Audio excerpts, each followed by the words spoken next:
Alright,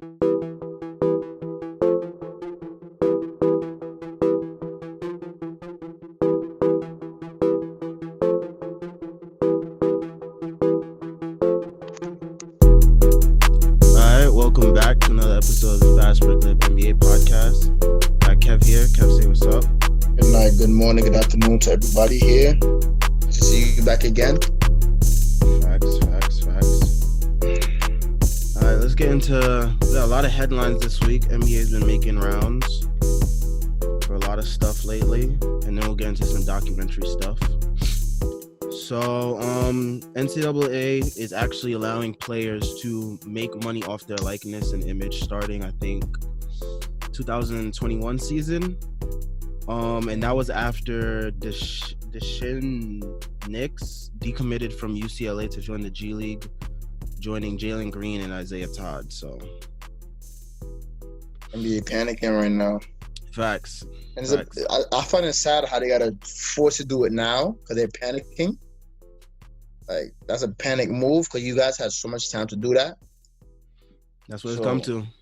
And now, I mean, I can't say I didn't see it coming because NCAA was about to be destroyed forever and really just be, good for nothing. Well, not even good for nothing because you can still find kids who are not like, the top scouted players playing good in that. So I can't say for nothing. Facts.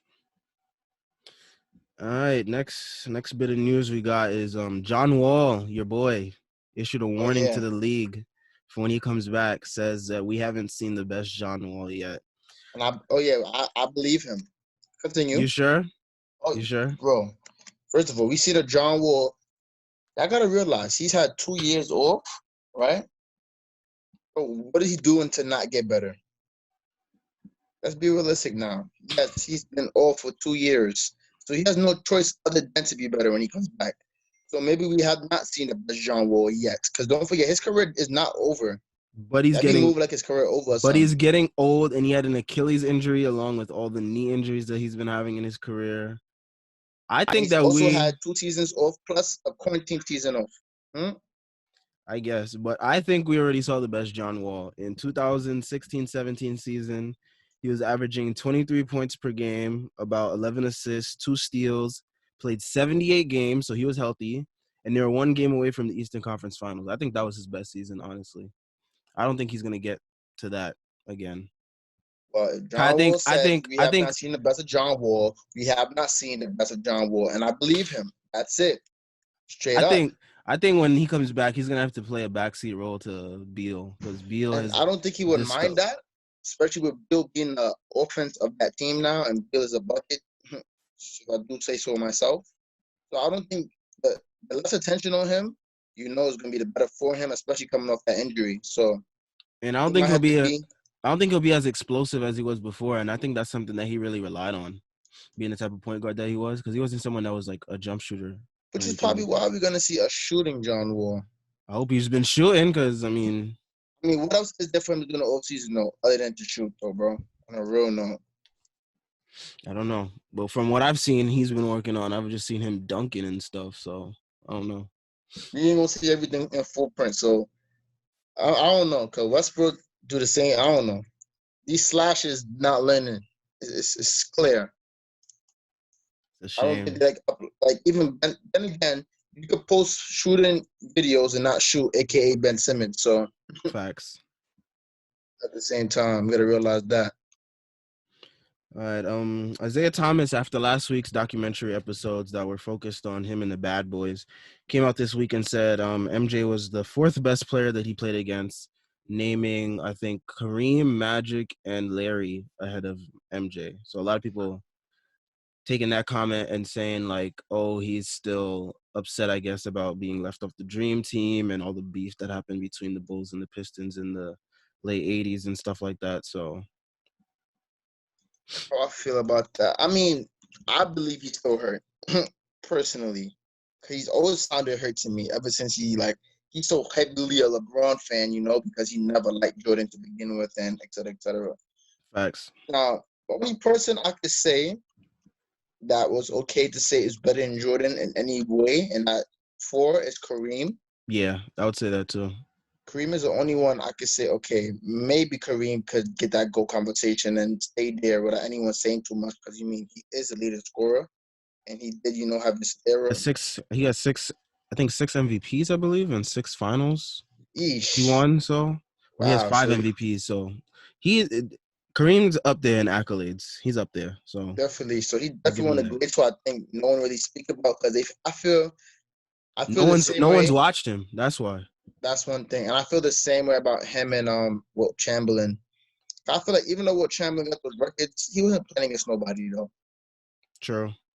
So that's why I don't think Wilt Chamberlain will ever get the credit he fully deserves. And I don't think he deserves that credit as well because you're playing against a bunch of like, Lord knows how tall people were back then. I listened to Bill Simmons' podcast. He was saying how they were like 6'8" centers back then. So See, so you're gonna get small forwards at centers, and you happen to be this athletic monster who just managed to own the whole league. So I don't want to discredit him, but at the same time, it's hard to give you so much credit, you know? facts. All right, next headline we got is the NBA could end up playing at Disney World if things start to, I guess, get better with this whole situation. So we got that. Look forward to it if it happens. And we all know Florida got the little weird things that happen over there. So Facts. this is hope. Something real Uh, and true. NBA is expected to move. They already moved back the lottery and the combine.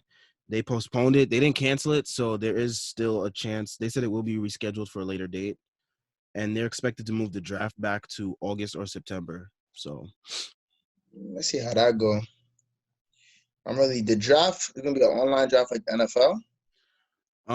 they haven't said yet, but it's more than likely gonna be that, because the way things are moving right now, then I don't think there's gonna be anything in person for a minute. Yeah, that's gonna be interesting to see. And I really want to know who's gonna go first and how they're gonna determine everything. Especially because the college season got cut short too. So Yeah, and there's no March Madness footage to really see a lot of these prospects. And usually that's when prospects get a chance to boost their stock. see, So so that's gonna be interesting to see what happens. Really. the Knicks are interested in trading for Chris Paul to establish a winning culture in New York.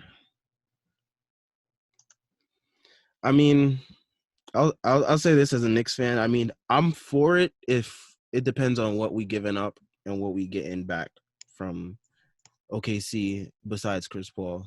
Because I know OKC got a lot of draft picks, so they could easily throw one in to entice the Knicks if they really want to. And then at the same time, I said if OKC wants to give him up because I just can't forget Chris Paul is a person who at first everyone's like, yeah, OKC's done for, bro. We're not going nowhere. Mm-hmm. He comes, change the whole culture, and now is he a Chris Paul? I mean, that's me right now because really and truly, not to be a hater, I expected Chris Paul to get injured. Yeah, I think we all did, especially I was seeing how the last 2 years in Houston shaped out. Yeah, so I expect him to get injured. So he's even a surprise to me, and I'm happy, honestly, because I'm an OKC fan, really and truly. So seeing my team even in the playoffs after everybody counted us out, like everybody counted us out. So Chris Paul went over there, changed a little scenario. So I wonder if they really just gonna give him up like that. I doubt. I mean, the Knicks have, I guess, sort of the assets that they would want, but I don't want the Knicks to give up like a whole truckload of like players and picks and stuff like that. Yeah, and Lord knows who the Knicks gonna give up. As long as I they would, don't give up RJ and Mitch, I'm pretty good, honestly. would trust that franchise when it comes to decision. All right, we got a Magic Johnson documentary series in the works about his life on and off the court. So Yeah, that's gonna be an interesting one. facts. I want to see if they talk about that fit for Bay. Listen. He better be careful. He put in that documentary because it will be used against him online as memes. Trust and believe, he will become the main meme of the month if it's anything crazy. So That's a fact. I already came up with a title for it and everything, man. So Raw that's and something. Let's see what Magic they're gonna Johnson, talk raw about. and uncut. Yeah, we got to see how that's gonna go. That's gonna be an interesting series. It is. I mean, See. everybody's coming out with a documentary these days because I guess there's nothing else to do, so you might as well put your I'm all creative for it. outlets. Me too. I enjoy seeing like what happens with these players on and off the court with their life and stuff like that. So I know Clay has something coming out about his rehab process about after the torn ACL, and that's going to be coming out soon. It's like I don't know if it's I think it's going to be in parts, but it's going to be detailing his rehab process and stuff like that. So I like this though. Like you see a different light of Jordan, and you facts. see different light of different players like Dennis Rodman. I just started them in, like I just started that episode, so I'm behind right now. So Okay. I'm like in the middle of it right now to the part where Scotty comes back to play. Oh So yeah, those episodes are interesting. I was talking to Rico last week on the pod about how like when he was talking about how he describes the way he rebounds. I don't know if you saw that part yet, where he was I saw describing that part. how it was like if someone shoots from here, it clanks and goes over this way, so That's he literally knows what just to do. IQ. That's training and IQ, really. And you wouldn't think of someone like Dennis Rodman to be like So thinking smart, the right? game like that, but basketball brings out a different side out of different individuals. It makes Rodman has them always been like a mystery. So just seeing some facts on him, you see a different side of him. facts. Because before the documentary, I just seen him as a crazy person. For me, Yeah, that's the way a lot of people did. But once they got into this documentary, it's like you see, there's more behind the tattoos and the hair and all that. yeah, like Lord, I would never know Madonna was responsible for all that. Yeah, I mean, and she's I think that Madonna's a person like that, like her, like the way yeah, she is. So hearing that, I wasn't surprised enough. I was like, wow, though. I never knew that he went on with Madonna. So that's news to me. yeah. It was this whole documentary is just like it's for certain generations like us and like younger. It's like a lot of stuff that we didn't know. We would like look Mm-hmm. it up and stuff like that. But it's interesting to see it play out on the screen Yeah, and because stuff you like see that. Jordan in a different light. Facts. And there's a lot of stuff in Sure. this last episode that we're going to talk about a little bit later that was very interesting, and I want to like talk about how it would compare to what if he was coming up now in like social media era and stuff like that. I also want So to talk about a little argument about Jordan. Like, people say he will average 60 today. I don't know about oh no yeah, 60. Michael Wilbon was like how he didn't say exactly that Katie and LeBron wouldn't dominate the 80s, but he was just like trying to say how they wouldn't like score like 50 or 60 a game in the 80s, which is fair to say because I don't think anybody would average 50 or 60 in any era because scoring 50 and 60, that's a lot of Only baskets. when you're gonna get 6'8" centers and they can't I dunk mean, and yeah, stuff. that era, of course, but like when we're talking about like 80s, 90s, early 2000s to now, it's like I don't think any player would you could just switch them from any era and they would automatically And drop the 50 or thing is, it's so 60 much like, a game that's like so yeah, much to do.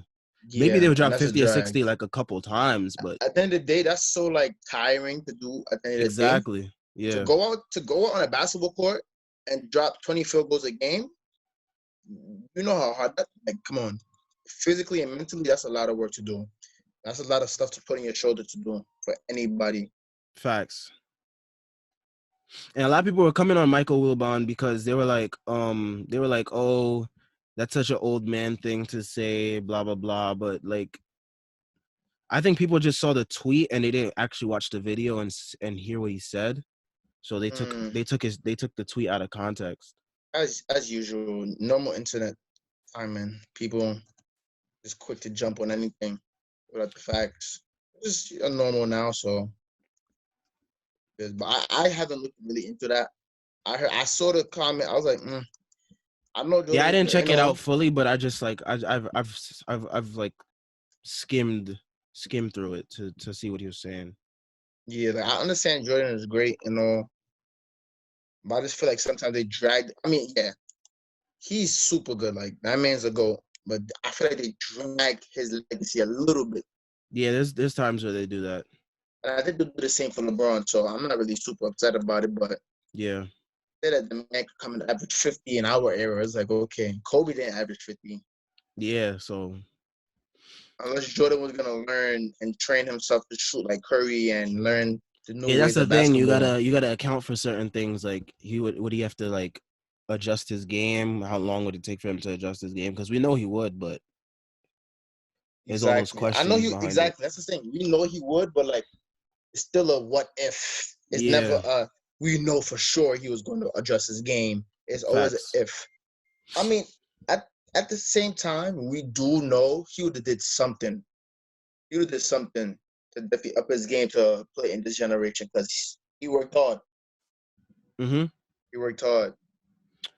Last headline we got is there's I think Shaq came out and said that there's speculation that a team will move to Vegas real soon. So Let's I see. saw some people speculating that it might be the Spurs, but Mm, I to don't be know. honest, I don't know if the Spurs would do that the way they've had their legacy built in San Antonio and stuff like that. and I don't think the Spurs need out the Spurs. I don't think Texas needs so much teams, bro. They got three, yeah. Yeah, Texas has a lot of teams. I don't Honestly, think. if they move in a team, I'd rather it be like some team like Sacramento or like Minnesota or something like that. Cause like, Yeah, Sacramento. Yeah, definitely Minnesota. I don't think Minnesota is a place that deserves a team, especially with the market. I mean, maybe that team helps Minnesota in a way like we can explain, but yeah, I don't know. it's not a place I would think. Oh, I want to go play basketball over there. Like, nah, Yeah, it's mad cold and that don't seem it's not a. I don't know personally, but I don't think it's such a lively city because like New York gets cold, but like New York and Toronto, they're like cities that you can really enjoy yeah. regardless of the So cold. So that's another thing. Let's see if Vegas does get a team. That'd be interesting to see. Just to see new teams in NBA. For you, I feel like the way they'll do it, they'll just bring up a G League team mm, or that's something. I also an don't know. option. I feel like to make a whole new team, you need a roster. So That then you do an expansion draft, exactly, and you got to expand the draft as well. So that would change. That'll probably change the NBA for the better, number wise too. probably. Just because there's no things going along. I mean, I want it for sure.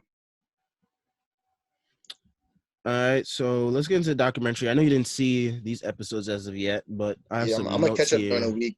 Hopefully by next week, I'm totally caught up for next week's podcast. So episode 5 actually was dedicated to Kobe, and they actually started with wait, before I get into that, actually, the documentary is actually still being worked on right now. Like I saw just the other day an article came out that they just finished like putting together episode 9. So it's still being like patched up and put together as That's we're going through it yeah. right now. So because the reason why they originally didn't want to put it out is because they never finished it. It was like a couple months ago, they only had like 3 episodes done. So Mm. they've been doing it as they go along. I mean, at least they're dedicated to it. So Facts, they're doing a good job because it's because people have been clamoring for it, like LeBron and stuff. So I guess once LeBron started asking for it, then they knew they had to. they gotta respect their father, That's a NBA fact. father. All right, so episode 5 started at the '98 All-Star game. That was like the first game. That was the first All-Star game for Kobe, and that was supposed to be at least the last game, the last All-Star game for MJ. But as we know, it wasn't because he ended up coming back in the early 2000s. But it was funny to see. I don't know if you saw the clip that was floating around. It was like all the players in the East locker room. They're talking about Mm-hmm. Kobe, and it was like the little Laker boy. He likes to take everybody one on one. He doesn't like to. He doesn't let the game come to him. He likes to take the game. And I just saw it Yeah. funny. I just found it funny how he has been in the league for like a year and a half, and he already has like all these guys like talking about him in the That was locker his room. effect for sure. Though that was his effect right away. It's crazy because his career didn't start off so hot. So Yeah, it wasn't. And he explained that. He said it was a rough couple years for me coming into the league because at the time the league was so much older. Michael provided a lot of guidance for me. He said I don't get 5 championships here without him. So look at that. So and he definitely had a rough. He wasn't one of the few players like LeBron just come in and then take over, which is why people usually use as an argument against LeBron and Kobe, which makes no sense to me. But facts. that's how it is sometimes. Not everyone's gonna come in great, and he managed to retire as one of the best ever. So that's what matters. It's not how you start; it's how you finish. Facts. And he was saying that he's been fed up with the like people would come up to him and he was like because they showed his interview and they were saying how he was saying how he doesn't like how when people come up to him they'd be like, oh, you would beat Michael one-on-one. He was like he's fed up with those type of conversations because he was like there's no me without him. So He's showing respect. facts. And he said that MJ like he had asked MJ like during the game like about his turnaround shot because you know how Kobe wanted to basically be the mirror image of Michael, so he wanted to get that shot down pat, and he asked MJ to like explain to him like how he gets the shot off or whatever, and MJ basically told him, and then he was like, whatever you need, you can come to me, and then he basically was just offering to mentor Kobe, and Kobe said that MJ guided him throughout his career, like on like a lot of stuff. So their relationship was much, I guess, deeper than we knew about, and we kind of found that out when Michael was speaking at his funeral. How he was talking about he When was he a little started brother crying. to him. Yeah, he was a little brother to him. So there was that.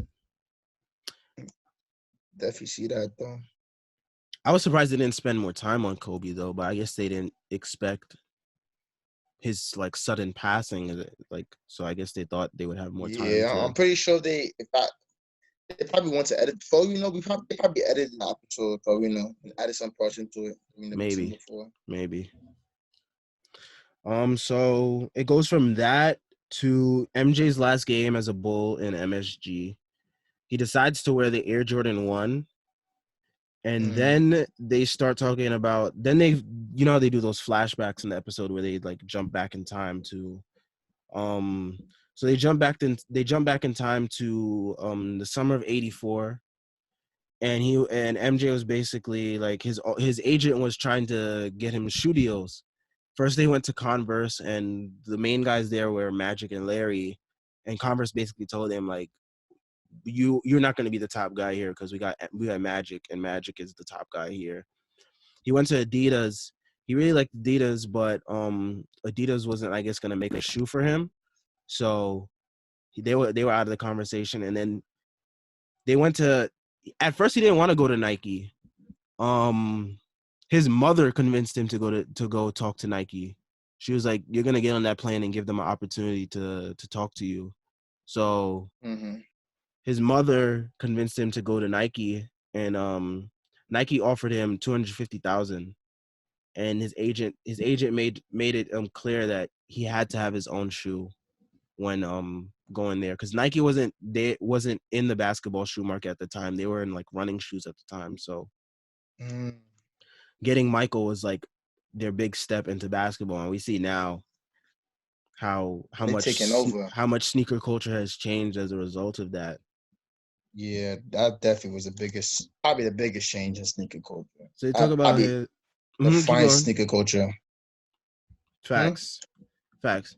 And they talk about later on how like sneakers became fashion because of Air Jordans, because like no See? one was really wearing sneakers at that time. Like sneakers were just strictly basketball shoe. Like everybody knew them as like something to wear for basketball. But once Air Jordans came on the scene, you saw people starting to wear them out in the streets and stuff, and they were wearing them casually. And then Spike Lee producing his commercials helped cross Air Jordans into like urban black culture. So that's what kind of sparked that. And we see now how big the Jordans are in sneaker culture and just culture Yeah, in general. Jordans are the main part of sneaker culture in my eyes. Facts. And Main part, cause that takes up most of my collection. yeah. So at the same time, so Jordans have definitely changed the culture for sure. Without Jordans, not really any sneaker culture really. Cause then we're gonna start without Jordans. We're gonna start at uptowns like Converse. Converse. So yeah, without Jordans, and it's crazy to me because even now it's to the point where I don't even see Jordans as shoes to play basketball in. Yeah, like it's actually become like the opposite now. Like people don't wear Jordans to really play ball unless you like in the NBA and you like Like playing it for even real. NBA, like I find it weird seeing seeing certain people playing certain shoes. I'm like, Yeah, That's some heat right there. You want to go playing them, but at the same time, they rich, so they gonna do them. facts. They gonna do So them. they go back to the 98 game at MSG. MJ's he's wearing actually a small pair of Air Jordan 1s because like I guess he didn't have any that were in his size at the time. So he was rocking an old pair, and he said by halftime his feet were bleeding. But he didn't want to change his shoes because he was having a good game. And a lot of basketball players are superstitious about changing their Those, shoes when they're having a good game. So he decided yeah. to keep them on. He ended the game with 42, and he said Gosh, he said his socks were drenched in blood by the end of the game. damn. Yeah, Yeah. nah, that's pretty disgusting. And then Patrick Ewing came to visit him in the locker room after, and then he was like, "Good game." And then Mike was like, he was like, I had to take it back to 84 to kick y'all butt." So Nah, that's one thing. Michael's always chatting though. that's a fact. He was always chatting. I respect that. That's part of the game I respect the most out of Mike. I just like how places visit each other like that. Though, like Lord knows how often that happens in today's NBA. I don't know. I'm not too sure. What, players visiting each other in the locker rooms? Yeah, I don't know if it happens that often. I mean, the only thing we hear about when players go to locker rooms is when there's like beef or whatever. Like, remember yeah, like the pulling Clippers up to team Rockets thing? buses. Carmelo when he pulled up to Kevin Garnett's bus. Yeah, since his wife tastes like nut Cheerios. Yeah, he got that one. That one was it. That was a funny one. I ain't gonna lie. That's a fact. But then they go back to the 91-92 season, and the Bulls, their main focus was trying to repeat because they knew that would put them up there with like Magic and Isaiah and Larry as like those dynasties that were able to go back to back. Mm-hmm. So BJ Armstrong was saying that MJ wasn't playing basketball anymore. He just was figuring out how to win. So during the game, he would be like messing around or whatever. He wouldn't be playing as serious, and he would just let his teammates do like most of the stuff, and then he would just take them home at the end of the game. So I just found that interesting. That's go time and all. That's a fact. When the That's game go is so time, man. it's so effortless for you that you don't really gotta go as hard. Team playing, letting them get their stats. And you're like, all right, bro. Now it's time for us to win. Facts. And you gotta respect that. And then they get to the 92 finals where he has the game one where he hits the shrug after hitting all those threes. And he Mm. basically that game was actually a message because people were comparing him to Clyde before the series, and they were saying how they were like similar players. And Jordan said he took offense to that because like he knew Clyde was like a good player or whatever, but he just felt like he was on a completely different level Better. from Clyde. So It he had, definitely was because nobody was on his level back then. Not a single guard was on his yeah, level but till he Kobe attacked came. he attacked Clyde at any chance he got, and they won in 6. So I actually went to look at Clyde's stats because I was listening to Bill Simmons earlier today, and he was saying that Clyde actually had a good series. So I want to see what his stats were in the 92 finals. Yeah, still gotta watch that documentary. I'm gonna catch up once I finish all the schoolwork that I had in the course. Oh yeah, facts. All that schoolwork. Thank God. I haven't had that really bothering me that much, honestly. I mean, you got 5 classes, or yeah, a lot of dudes Sheesh. definitely something. I have 3, and then I have to take summer courses. Oh yeah, the summer courses is what I don't. I did that last time, but on this podcast for now, I could talk about school. Hold up, I'm trying to see what these guys' stats were in the finals because actually, 1992 finals, Bleacher Report. Let's see, Clyde Drexler scored a good amount of points, rebounds and assists, averaged about 25, 8 and 5. So he did his. That's He was pretty good. that's great numbers, really. 8 rebounds. Yeah, about 8 rebounds. Yeah, That's great. And yeah, 5 assists. but then Jordan on the other side was like 36, was about 36, Golly. 5 and 6. So Can't compare them to him. You can't be mad at. Glad did his part at the end yeah, of the day. Then he did all he could, but it's Jordan. You know, facts. I feel like a lot of back then, a lot of teams just had to accept the fact that Jordan. Yeah, Yeah, later on, actually, in episode 6, when they go to the 93, when they talk about the 93 finals, Chuck says that he didn't mind that he lost to Mike because it was Mike. Like, you just have to understand, like, it's Mike word. 'Cause I was watching some of the documentary today for episode 3, and even the Pistons coach, he even seemed pissed off. He's like, "Yeah, bro, we played to the last. Jordan dropped the last 10 points. What can we do?" facts. That the But Jordan rules. That man still nah, and that I'm still watching episode. That episode is so crazy to me. How they used yeah, to play those back episodes then. were really good. Like how they used to play back then is so disgusting, bro. Like, and they literally tried to kill that man. Yeah, they said like don't let him fly because don't let him get into the paint because once he starts lifting off, like Over. it's clipped. So just make sure he doesn't fly because once he gets up in the air, I think John Sally was saying that he's not human, so we got to stop him. They're trying to kill the man though. Like you telling me every time he got in the paint, they said, yeah, when you get in the paint, kill him. Don't let him get to the paint. If he gets to the paint, which they know he was gonna regardless, kill him. Facts. So that's why they gotta win. But that's what I'm saying. Today's NBA, that's probably why they say he will average so much points. Okay, if he Yeah, they'll still probably say he managed doesn't have to deal with that physicality. That's what they're probably alluding to. for sure, and they would have gave flagrants back then. Facts. Right? I mean, back then they would have gave flagrants right now for what they were doing. Actually, that whole team would not even be a team anymore. Probably the way they give out suspensions and stuff right now. Yeah, they would have to adjust. Yeah, they will have to learn how to play actual defense and not kill people. So Lord knows if Isaiah Thomas would even have a ring back then. He played in this generation, like with that team. Cause to me, it didn't seem like the best offensive team. It just feel like the team that went out there to kill people, bro. And speaking of Isaiah, um, they start talking about the 92 Dream Team. They don't talk about it all too much, but actually they do talk about it for a while because they go into Tony Kukoc. But first they talk about why Isaiah was left off the team. Isaiah didn't have a lot of good relationships with multiple Dream Team members, not just Mike, but Magic had his issues with him, Bird had his issues with him, Pippen had his How issues they with used to play. him. Yeah, and MJ said it wasn't him responsible for his snub.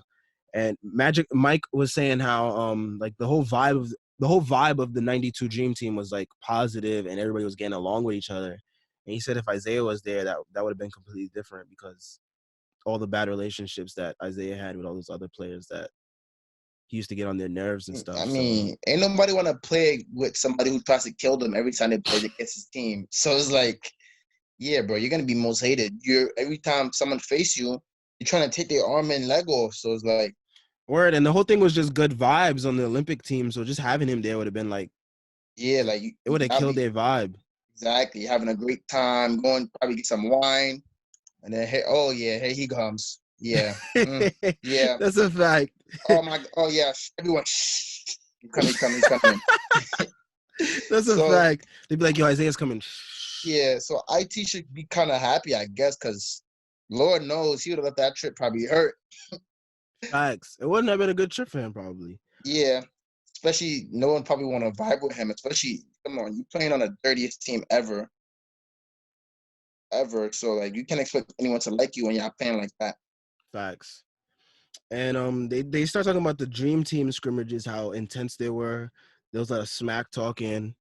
Um, there was one scenario where Magic was talking about how his team was up, and he said to MJ, he was like, "If you don't turn into Air Jordan, we're gonna blow y'all out." And then Michael proceeded to score every single basket after that. Like he came out the huddle, he shot a three, he made it, hit another three, then he went into the paint, made a layup, and then what you call it? Then there was one instance where he was starting to get some whistles, and then Magic was getting pissed, Magic is like he took the ball and he threw it into the stands, and he was like, it's just like Chicago, like you get every call. It's just like the NBA, you get every call, you get every I'm call. crying. But he was pissed. You should never spoke to Mike like that, bro. You gotta know better. He said in his interview in present day, he was like, "Why did I say that to Mike?" He was like, "Why did I tell him that?" Come on, bro. You don't get that man started. Like you know what he's doing in Chicago. You know he's gonna come overseas and not do the same thing, bro. Word. He thought Mike was gonna be relaxed, Nah, bro. Because coming that's off the the thing. chip. Mike is like, come on, he's competitive, bro. Like And they should have noticed that. we're gonna get into his competitive side a little bit later because that is just wild later on in episode Mm, 6. But yeah, I gotta catch up. I can't wait. But yeah, MJ was like, he was like, to me, the best point guard of all time is Magic, and right behind him is Isaiah Thomas, no matter how much I hate him. So he said, like, he had respect for Isaiah, but he didn't like him, but he wouldn't have kept Isaiah off the team. Bro, that's So, a lot to do to a man too. so Especially whoever's something decision it was, whether it was like whoever put together the team probably saw who the players were and they're like if they had like a positive relationship with him in the past or not, and they probably put that into consideration. that's the thing. That's why I said like team USA is never all about talent. That's why you see certain skill sets on the team. It's about Because chemistry. yes, because chemistry definitely plays a part. Because you can't have a team USA with all these stars and not have chemistry. And then it's gonna be a takeover competition, you know? Just look at 2016. 2016 wasn't one of our most talented teams. We had Harrison Barnes on the team. We had Kyle Lowry, DeAndre That Jordan. Like Kyle these Lowry are just now. huh? Don't get me started on Kyle Lowry, bro. But go ahead, bro. But yeah, Team USA in 2016, we had like Melo. You had our stars like Kyrie, KD, Clay. You Hmm. had someone like Draymond on the team. Draymond's not someone that you see as like a superstar, but like Yeah, he's his someone effect that's on the gonna. court. But his effect on the court is what's gonna put together some W's out there on the court. So I gotta give respect to Draymond and his thing on the court. I just don't like where he start talking like he's some shooter. He's he's gonna I don't know. talk You a because Warriors like fan, so you he always has that chip on his shoulder. I'm not gonna defend everything he says because some of the stuff he says is out of line, but like I feel him on certain things because like when he said that what you call it he Steph and Clay are responsible for like changing the game. I agree with him because like teams weren't going all in on like playing like someone at 6'7" at center for long periods of time on the court. So that's for sure. That's one thing. like and he could do it on both ends. He was able to do it on offense and defense at that time when he started, especially in 15 and 16.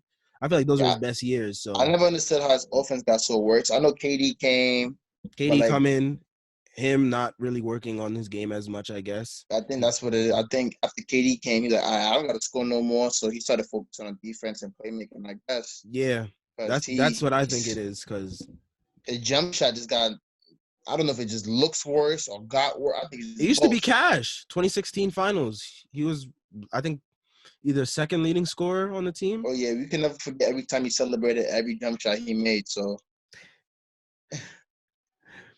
But getting back to documentary, MJ and Scotty, they found out that Tony Kukoc was going to be on Croatia's team, and they didn't at the time. Kraus, he was fawning over Kukoc while his own team was winning championships, and he called Kukoc the future of the Bulls. So he wasn't really focusing on his main guys like MJ and Scotty, and Scotty still wasn't taken care of. Like he still wasn't getting paid at the time, and mm, they already made negotiations with Kukoc. So when MJ and Scotty saw that Kukoc was going to be playing them that first game, and MJ and Scotty said MJ told the rest of Team USA before the first game, he was like, leave Kukoc to him and Scotty. They scared him, bro. They combined for 13 steals. Um, and Kukoc was out there looking bad. yeah, they're like, yeah, we know you in practice, bro. We know what you do. Yeah, because they didn't like the fact that Kraus was like garnering him so much attention. He wasn't even on the team yet. I mean, they drafted him, but he was still overseas, and MJ and Scotty were the ones winning him championships, and they like he was just And that was disregarding them. disrespectful though. I felt like Yeah, okay, I know I have the best player of all time, but this guy from this, oh yeah, he had a next moment basically. So he said, yeah. So I know I have Michael Jordan and Scottie Pippen, but this random kid from Croatia, is definitely gonna come in here and be the franchise player instead of getting somebody different who probably was better than Kukoc. So but I mean, that just sounds like something Mike and Scotty would do. I can't oh wait to watch yeah, the episode. Actually, it was funny the way they was just bullying him. But Kukoc did come back in the final game, proved himself, had 16 points, 6 assists. They still got blown out, but he did his LeBron to part. get blown out. But the main idea here was that Michael Jordan helped the Dream Team help globalize basketball in the NBA. Like at that time, I guess NBA wasn't something as popular as it is now globally. But like seeing how dominant this team was, because '92 team was the first time they allowed NBA players to play in the Olympics. So Oh, word. yeah, Changed everything for sure. I know they was pissed off. because I think they had lost the previous couple years, so they were trying to Who's playing? College kids or something? yeah, they were playing like college kids and amateurs. Couldn't be as entertaining. And I don't think college kids should represent this country. So Yeah, that makes so sense. yeah, it was college kids for a while. Because Jordan, before he entered the NBA, he was playing in the '84 Olympics. Or with the college kids. Yeah. Wow, see, so that changed everything. So I would have never known that if I ain't watched it. I have to go watch everything. I can't wait to watch it now. Especially, I can't wait to rewatch everything in order without commercials, because I feel like that is gonna be like a different experience. oh Just yeah, seeing for sure. everything flow, all the episodes flow into each other. Especially how they correlate. But yeah, MJ was becoming a global superstar at this point, and there's this they start talking about his I guess his political stance in the Mm-hmm. episode, and they start talking about how like Barack Obama was saying how when you're an African American person of high status, you're expected to have you're expected to speak on like social issues and stuff like that. So there was a black guy that was running for I believe senator in his hometown of North Carolina against a racist white guy. And Mm-hmm. MJ didn't like publicly come out and say something, but he did support him with like I guess a financial contribution. But he was saying how he said this in a joking way, but he said his statement was Republicans buy sneakers too. I mean, he said I know he said it in a joke, but a lot of people took that as like he's selfish and like he doesn't care about such and such. So there was a whole on that they focused on, and he Yeah, was when basically you're saying great, how, huh? go ahead. Now, what were you saying? I was just saying when you're great, like anything Yeah, you do, and people he are was always gonna saying find something to how, say. So he didn't want to like he wanted to be a leader, and like he was like, if people follow my example then fine, but if you don't want to like follow me, then find someone else to like follow, I guess. So I forgot the exact quote. I should have wrote it down, but he was saying something sound like along something those Katie would lines. say. It does. But yeah, they go from that, and then they're talking about how games were hard to close down because everybody wanted to see Jordan because they believed like this was going to be his last season. And when they went to go play the Hawks, I didn't even know this, but they filled up the Georgia Dome to a NBA record 62,000, I think 400 people to come see Atlanta Hawks versus Chicago Bulls game in the regular season. All of them came to watch a team lose. Facts. They filled up a Nah, football stadium. I don't think I can remember the last time they had an NBA game played in a football stadium though. in a That would be football crazy. stadium. Ali, that's clout. Word. Everybody wants to see Michael in his last season because they thought this was gonna be his last. These were gonna be his last game, so everybody wanted to see him wherever he went. So like road games were sold out, home games sold out, everything was sold out. So People from all over the world coming to see Mike. Can't be. I mean, what do you expect though? It's Mike. facts. Mike. So I so don't then they know. went to episode 6. And episode 6 is where we see like Mike really getting frustrated with his off the court life because he once he left his hotel room the spotlight was on him and he expected to be on all the time with fans and all that, still interact with everybody and still be able to perform at a high level on the court. So Hmm. I mean, everybody's good with people, so. And Mike didn't seem like the people's person like that. but he had to be. Yeah, he thought he had to learn as his fame, but he didn't seem like to like people like that. He seemed to be more to himself, you know. Yeah, they were showing him in his hotel room. He was just like chilling, like with a cigar and some like orange juice, and he was just in his hotel room by himself. And he was like, "This is my life." Because as soon as I step out of here, it's crazy. If he was, if he not lying. So they start to talk about Michael's gambling issues in this episode a lot. Yeah, I heard about that. Because they said he was competitive with. He says he's. Everybody was saying he's competitive with everything. So Will Purdue was telling a story of how he would be in the car. He would be in the back of the bus with Ron Harper, Scotty, and BJ Armstrong playing cards, and they'll be playing for like racks. And he said he would be in the front of the bus with like John Paxson and Steve Kerr, and they'll be like playing cards for like $1 a hand. So Jordan came up to them one time and he was like, "Yo, can I play cards with y'all?" And then Will Purdue was like, "Why do you want to play cards with us? We play for $1 a hand." And he was like, "Cause I want your money in my pocket." I was like, "Nah, this man has a problem." That was a David. That's a fact. Was I want your bread and make it right now. Nah, Facts. I mean you gotta respect it though. You can only sit here and laugh and respect it. That's a fact. You don't But go time, man. yeah, but during the '93 season, this was the season where they start to get met with scrutiny because there was a book released called The Jordan Rules. I actually have it by a Chicago reporter, Sam Smith, and it talks about a lot of things, how like Jordan punched Will Purdue and like how bad of a teammate Jordan was behind the scenes and stuff like that. And a lot of people, Michael thinks that Horace was leaking to the media because Horace Grant says it's not true, but he says that Grant was jealous of the shine that Michael and Pippen were getting for their championships, while I guess Grant was not getting as much credit. So Just be hating. facts, but Horace Grant says that's not true.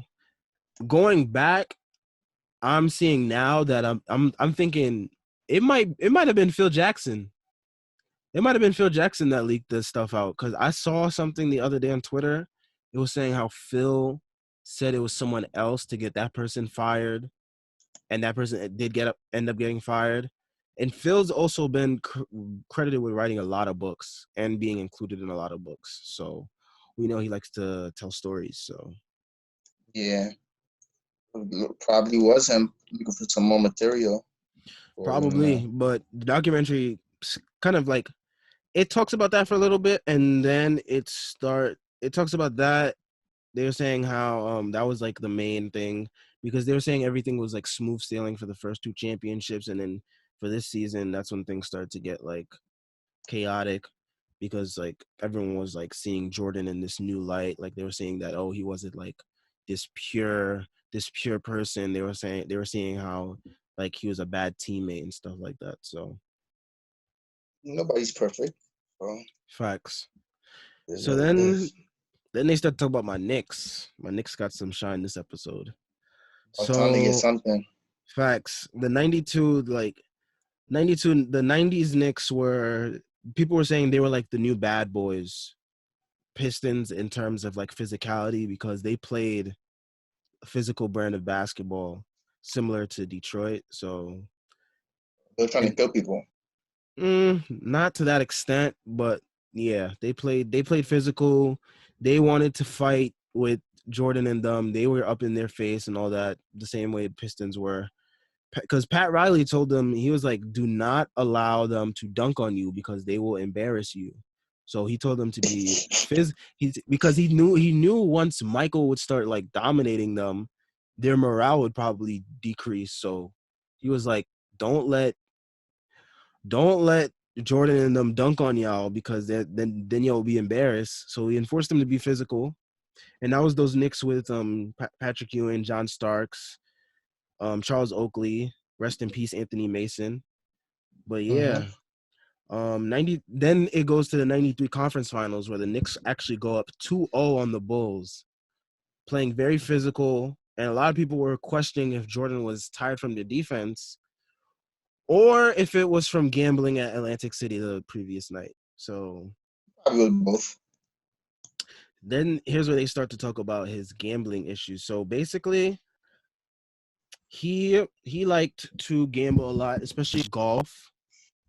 And golf with, he was actually known as a golf hustler. His name was Slim Boulay, and he was charged on drug charges and money laundering charges.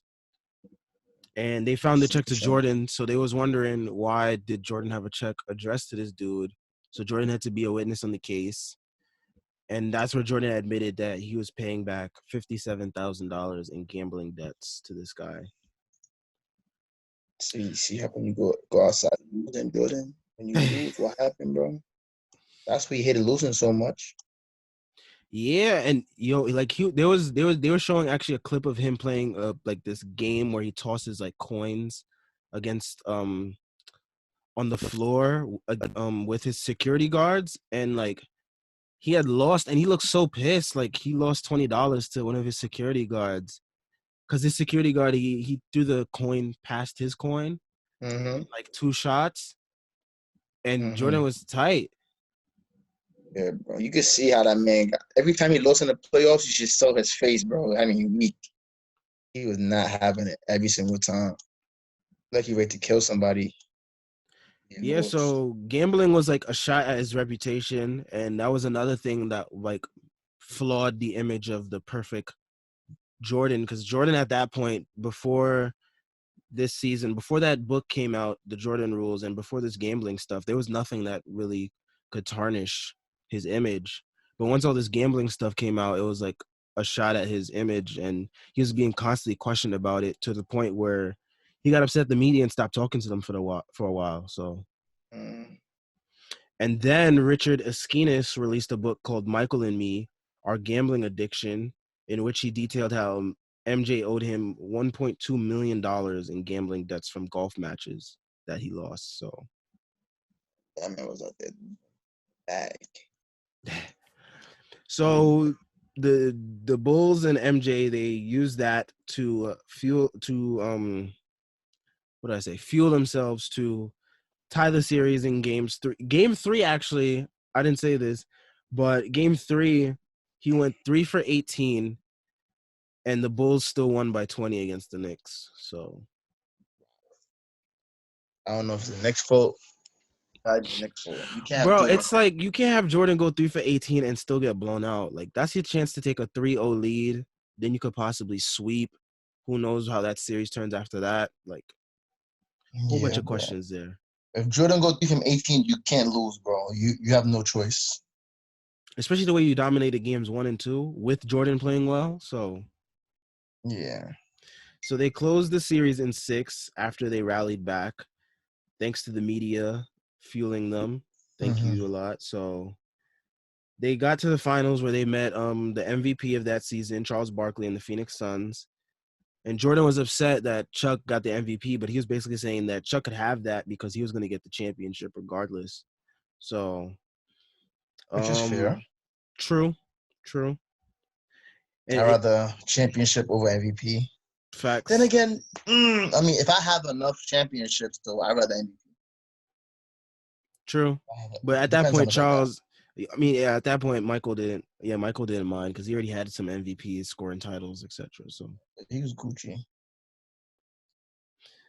and then there was a joke that was going on Twitter. Whatever Jordan likes, whatever Kraus likes, Jordan just wanted to destroy it. So Jordan basically, he was saying in the documentary how he knew that Kraus liked Dan Marley, who was guarding him from the Suns, and he wanted to show Kraus that Marley was not as good defensively as he thought he would. So he wanted to destroy Marley every time he was on the court. Pretty sure he did that, didn't he? So Chuck said they were nervous in game 1, but game 2 he felt more confident, and he put out one of his better outputs, and they still lost. And he was just like, it was Mike. So game 3 went into triple overtime. The Suns won that one. And then the Bulls won game 4 behind Jordan's 55 points in a finals game. Golly. That's crazy stuff. How do you stop that? And I think, was it this series? I think it was this series he averaged like 41 points per game. Yeah. Then that's why he stays in the GOAT conversation, bro. Let me actually What going back. doing stuff like that. Let me go on Basketball Reference real quick. I want to see his numbers. Michael Jordan, yeah, he averaged 41, 8.5 rebounds, and 6 assists, about 2 steals, shot 50% from the field and 40% from 3. That boy was balling. Facts. And yeah, he scored game 5. Bulls lost, and they were actually getting booed on their home court. The Bulls in game Sounds like a 5. Knicks thing. Oh my gosh. But yeah, they were getting booed. Suns won. It went back to Phoenix for game 6. And in the fourth quarter, MJ was dominating until like the last basket, where Horace Grant passed the ball to John Paxson, and Paxson hit the game-winning 3 for them to win in game 6. And basically, Jordan was saying at this time that he was becoming exhausted physically and beyond exhausted mentally because of like the media, the way it was taking a toll on him, and just like I guess he felt like he was being considered a role model by society and the media, and he basically said that he didn't want to be seen as a role model. So Must be his own person. Heavy KD vibes. Yeah, that's why I think KD's gonna be one of those type of people. Like once he reaches a certain age, like 30, 33, 34, he's gonna be out of here. Maybe. He loves the game at the end of the day, so you gotta see. And basically the episode ends with basically ends at the end of the 98 season. They're getting ready for the playoffs, and they're about to play the New Jersey Nets. So that's how episode 6 ends off. And I found this conspiracy theory that's been going around about why MJ retired after the 93 season. And basically a lot of people are saying that he wasn't retiring, he was suspended for that season for gambling. Really? And it was like a non-announced suspension? Basically, that's what a lot of people think. A lot of people think he was serving a suspension, but some other people are saying, why would David Stern suspend Jordan right when he's about to sign a new TV deal? Yeah. Because he was about to sign a new TV deal in 94. Why would you sign a TV deal knowing that you're not going to have Jordan if you're going to suspend him? And another hole in the theory is that why would they suspend him for a year and then he gets to come back towards the end of the next season? Yeah, so that conspiracy might just be another iffy one for sure. But I just found that one interesting because I was like, that's so odd for them to just do that for. Especially because NBA is about entertainment, so. Facts, and that's like the best type of entertainment you could have out there. Yeah, so it's like, what's going on here. But yeah, next week's episodes are going to be focusing on, I guess, the season where he retired, how that team did, and when he came back, how the team was different from when he left, and it'll probably talk about the '98 playoffs. So Okay. Hopefully by then I'm totally tuned in and I can be ready for the next podcast to have my own points, of course, because I had no points today. Sadly, I'm basically getting a little summary of what I gotta watch anyway. But yeah, I guess that's it for today's episode. Make sure y'all subscribe. Check out the website. Stay safe. Check out the Twitter. Safe. Yeah, make sure y'all stay inside. I don't care if your state is opening up or not. I understand outside is nice. I do. But if y'all keep going outside, we would never have a chance to enjoy outside. I know right now we have outside. I don't even think anyone wants to enjoy outside with those new hornets out on the loose. Yeah.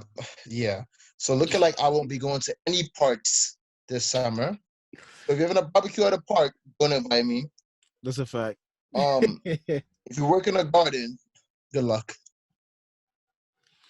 Those things are huge too. My God. Yeah, and it's taking out rats. So I mean, I'm happy it's taking out rats, but then when it starts taking out humans, that's when it's gonna become a problem. You know, it could kill all the bees. No, don't kill all the bees. We need them. It could kill all the cockroaches and stuff and bed bugs. You know. Now, when it comes to like the important stuff, now that's a problem, bro. Now I gotta risk going outside, and now you gotta be on a watch. You can't go outside and sleep anymore in peace. Nope.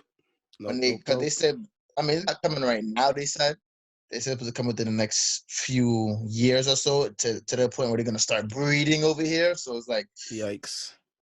Basically, outside will be canceled very soon. Well, I guess it's just another thing to keep people inside so that we can keep this virus stable. So it would have been better if the bug came before, so people were inside before, you know. But then again, nobody wants that bug here in the first place, which is like, yeah, bro. Facts. I don't want to go outside and just get sting for no reason, man. My business. That's a fact. Things seem aggressive as hell, bro. He was not giving that rat no time. Yo. He said, nah, you're dead today. Yo, the rat thought it was gone, and then he came back on top of him again. I was like, yeah, bro, I thought it was sweet. I'm like, yeah, this rat about to win. He said, nah, come back here, bro. And yeah, like I said before, that could not be no NYC rat, though. NYC rats would not go out like that. I don't believe it. That rat had to be from Alaska or something. It couldn't be no NYC rat. Shout out TMZ for catching that coverage. Yeah, TMZ, y'all something else, bro. Y'all out here catching rat attacks, bro. Like, I can't. I don't know. But that was an interesting video to watch for sure.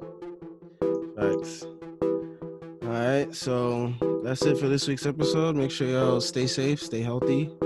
And stay inside. Facts. And make sure y'all subscribe.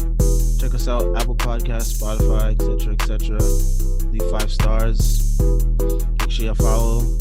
Make sure y'all check out the website, Instagram, Twitter. And that's it. Good night. Good morning and good afternoon.